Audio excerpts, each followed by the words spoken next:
Audio Jungle.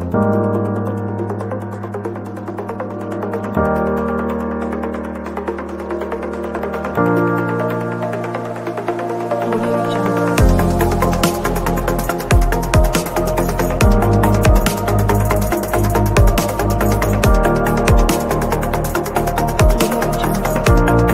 Shalom, kita bertemu lagi dalam kasih Tuhan. Selamat bertemu kembali dalam ibadah online GPI Debukan. Mari Bapak Ibu Saudara, kita persiapkan hati kita untuk kita menyembah Allah yang hidup, Allah yang baik, Allah yang selalu menolong dalam kehidupan kita. Terima kasih Tuhan untuk setiap kebaikan Tuhan. Terima kasih untuk setiap kemurahan Tuhan, pertolongan Tuhan yang tidak pernah berhenti dalam kami.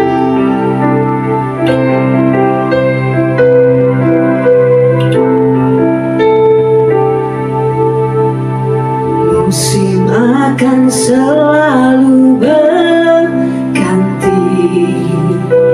kasih Tuhan tetap abadi,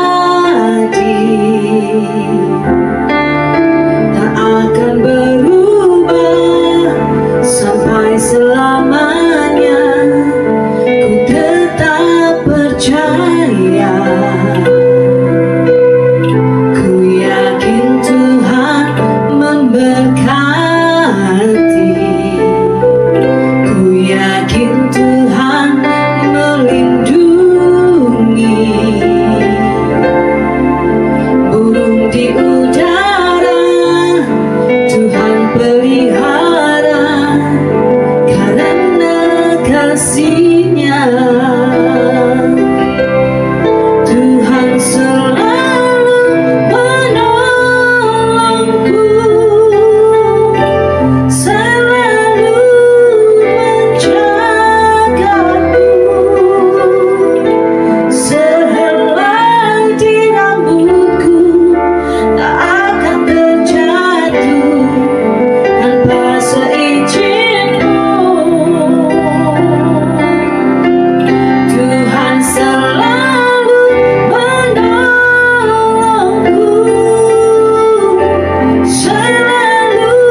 Kami bersyukur dan bersyukur karena Tuhan begitu baik dalam hidup kami. Hari ini boleh ada Tuhan, karena semuanya Tuhan merancangkan yang indah dalam hidup kami. Mari kita persiapkan hati kita lebih lagi, sedang jadi tanah hati yang terbaik. Terima kasih Yesus.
Segala yang ku perlu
Shalom, Bapak, Ibu, Saudara semua. Kita bersama-sama datang kepada Tuhan pada saat ini dan kita akan merenungkan firman Tuhan. Sebelum kita merenungkan firman Tuhan, mari kita bersama-sama datang kepada Tuhan di dalam doa. Bapa yang di surga, kami bersyukur karena kebaikan-Mu boleh bersama-sama dengan umat-Mu merenungkan firman Tuhan. Biarlah Roh Kudus yang bekerja menerangi hati setiap kami, sehingga kami dapat mengerti apa menjadi kehendak-Mu, dan karenanya kami diberkati oleh firman-Mu. Tuhan menolong hamba-Mu dalam menguraikan setiap ayat firman Tuhan, menjadi pegangan dalam kehidupan kami. Dalam nama Tuhan Yesus, kami sudah berdoa dan mengucap syukur. Amin. Mari Bapak Ibu Saudara, saat ini kita bersama-sama membaca dan merenungkan firman Tuhan dalam kitab Efesus pasal yang keempat, ayat yang ketiga. Demikian firman Tuhan. Dan berusahalah memelihara kesatuan roh oleh ikatan damai sejahtera. Judul firman Tuhan yang saya sampaikan pada saat ini adalah mengusahakan memelihara kesatuan roh di dalam kehidupan dan pelayanan kita.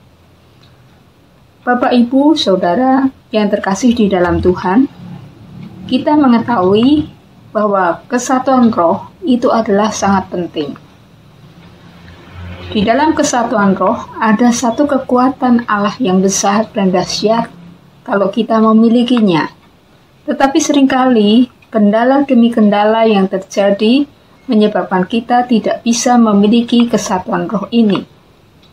Sebagaimana contoh di dalam kehidupan keluarga, kita seringkali melihat dan mendengar, bahkan di dalam Alkitab, kita pernah melihat di dalam kitab Kejadian, kisah tentang kakak beradik, yaitu Kain dan Habil.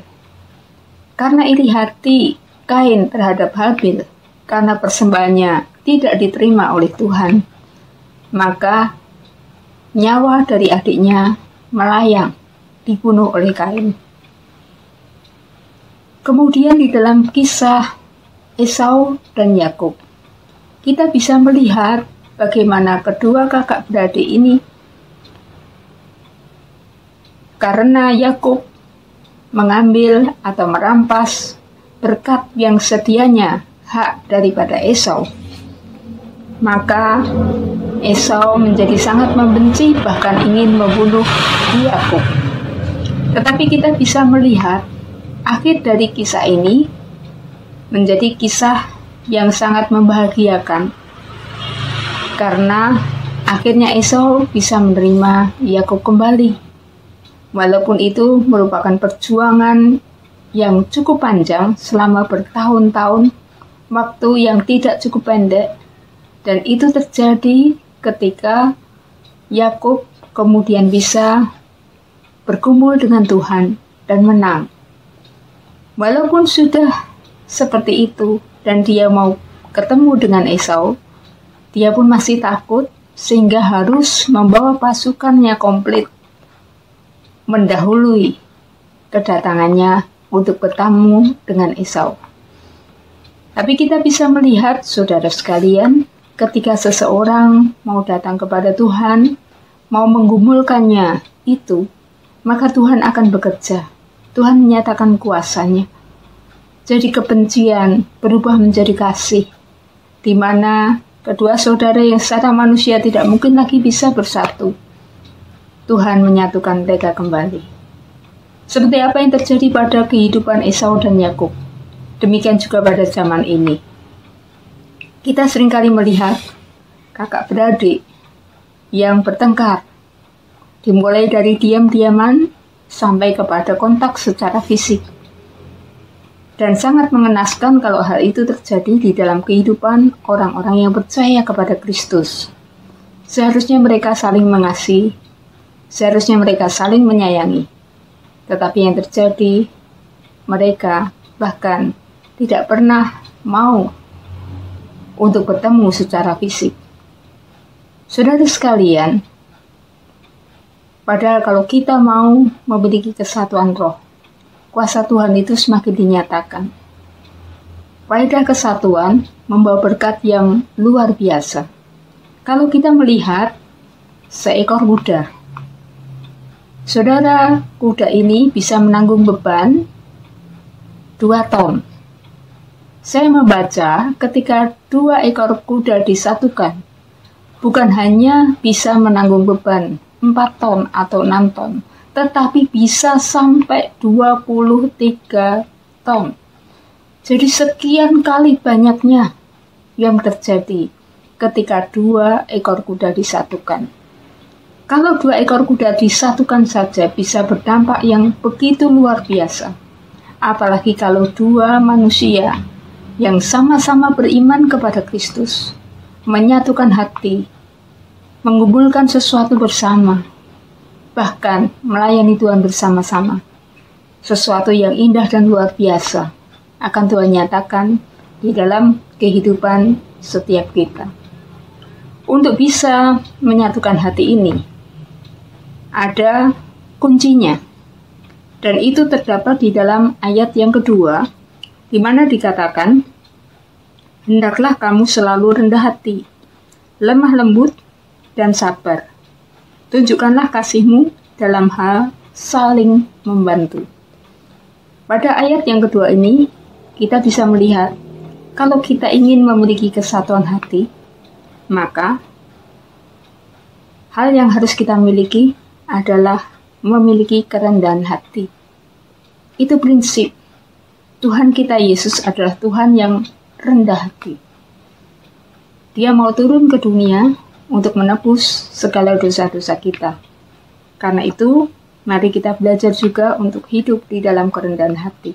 Ketika kita memiliki kerendahan hati ini, kita akan bisa memiliki kesatuan roh dengan sesama, bahkan dengan sesama pelayan Tuhan.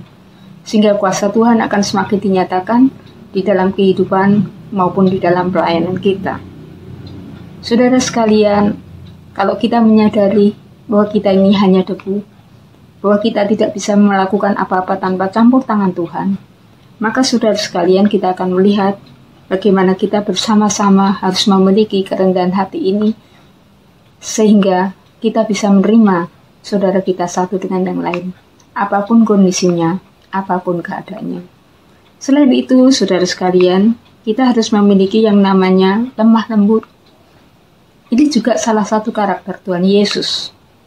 Saudara, Tuhan mau saudara dan saya memiliki kelemah lembutan. Di dalam kisah Alkitab, seorang tokoh yang memiliki kelemah lembutan yang luar biasa terdapat di dalam kitab Bilangan, yaitu adalah Musa. Walaupun dia lelaki, tetapi dia lemah lembut. Saudara, lemah lembut ini bukan berbicara dengan perkataan yang manis, tetapi kerelaan hati untuk bersedia ditegur ketika dia mengalami atau memiliki kesalahan. Tuhan mau karakter ini ada di dalam kehidupan setiap kita. Ketika kita memiliki kelemah lembutan, maka kita bisa memiliki kesatuan roh. Perlu Bapak Ibu ketahui bahwa kesatuan roh ini berasal daripada Roh Kudus. Roh Kuduslah yang bisa memampukan seseorang untuk memiliki kesatuan. Dan tugas kita adalah memeliharanya. Tugas kita adalah mengusahakannya, supaya itu ada di dalam kehidupan kita sebagai orang-orang yang percaya, dimulai di dalam rumah tangga kita. Kita mulai dengan belajar untuk sabar. Kita belajar untuk menerima keadaan. Kita belajar untuk menunggu jawaban doa. Dan juga kita belajar menerima saudara kita satu dengan yang lain tanpa mempersoalkan latar belakangnya. Bapak Ibu sekalian, mari kita diajarkan untuk dalam hal ini adalah menunjukkan kasih kita dengan saling membantu. Ketika kita memiliki hati yang bisa membantu satu dengan yang lain, membantu tidak selalu harus dalam bentuk uang ataupun hal-hal yang kelihatan, tetapi kita bisa membantu melalui nasihat. Kita bisa membantu dengan memberikan jalan keluar untuk saudara-saudara kita yang membutuhkan. Ketika ini terjadi, maka kuasa Tuhan akan dinyatakan. Kita memiliki kesatuan roh yang luar biasa di dalam kehidupan setiap kita. Karena itu, mari mulai dari sekarang kita bina kesatuan roh di antara kita. Di dalam keluarga, antara orang tua dengan anak, antara anak dengan anak, dan antara ayah dan ibu. Kemudian berlanjut di antara sesama pelayan Tuhan, di antara sesama jemaat, dan akhirnya dalam kehidupan bermasyarakat. Kita akan memiliki keindahan yang luar biasa ketika kesatuan ada. Ada komunikasi yang indah satu dengan yang lain. Banyak masalah terjadi karena tidak adanya komunikasi yang baik. Karena itu, Bapak Ibu sekalian, mari kita belajar di hari ini memiliki kesehatan jiwa dengan memiliki kesatuan roh. Kalau kita memiliki kesatuan roh, berdoa enak. Ketika kita memiliki kesatuan roh, kita menyembah Tuhan pun enak. Dengan satu hati, satu suara, kita memuliakan namanya. Dan sebagai yang terakhir, setelah kita memiliki kesatuan roh, di dalam ayat yang ke-13 mengatakan, saudara sekalian, sampai kita semua telah mencapai kesatuan iman dan pengetahuan yang benar tentang anak Allah, kedewasaan penuh, dan tingkat pertumbuhan yang sesuai dengan kepenuhan Kristus. Kita tidak hanya berhenti pada kesatuan roh, tapi di sini dikatakan, sampai kita semua telah mencapai kesatuan iman. Iman itu menyembuhkan. Iman menyelamatkan. Kalau kita semua bersatu dalam iman, memiliki kesatuan iman, sesuatu yang luar biasa akan Tuhan nyatakan dalam hidup kita. Mujizat pasti terjadi. Kita masih ingat ada 4 orang yang bersehati untuk membawa orang yang lumpuh kepada Tuhan Yesus. Pada waktu itu terlalu banyak orang ada di sekeliling Tuhan Yesus. Mereka bersatu hati sampai membuka tingkap atau atap sehingga bisa menurunkan orang yang lumpuh itu di depan Tuhan Yesus. Karena Tuhan Yesus melihat iman mereka, maka Tuhan Yesus menyembuhkan orang itu. Saudara sekalian, kalau kita berdoa satu hati, sepakat seperti apa yang terdapat di dalam Matius, maka saudara sekalian, saya percaya kuasa Tuhan akan dinyatakan di dalam keluarga kita, dalam pelayanan, maupun di dalam pekerjaan yang kita tekuni. Tidak ada yang mustahil bagi Tuhan untuk menyatakan kuasa dan mujizatnya. Karena itulah, terimalah kuasa, maka kuasa Tuhan akan dinyatakan. Kenapa kita harus memiliki kesatuan roh? Karena kesatuan roh itu, saudara sekalian, sumbernya daripada Allah. Satu iman, satu baptisan, satu Bapa. Karena itu, saudara, mari kita menyatukan hati.